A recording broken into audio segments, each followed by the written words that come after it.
Friends, இதுதான் அயர்மலை தேர். இன்னைக்கு பாருங்க, என்ட்ரன்ஸ் இதுதான்.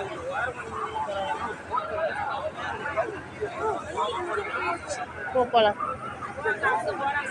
வாங்க.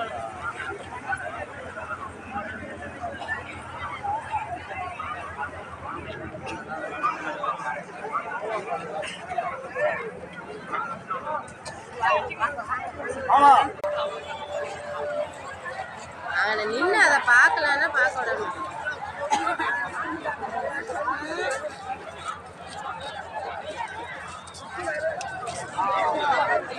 ஏ சாமி வருது, ஓரமா நின்னுங்க, ஓரமா நின்னுங்க. சாமி வருதேப்பா, ஓரமா தள்ளிக்கடா, தள்ளிக்க, இப்படியே தள்ளிக்கோங்க.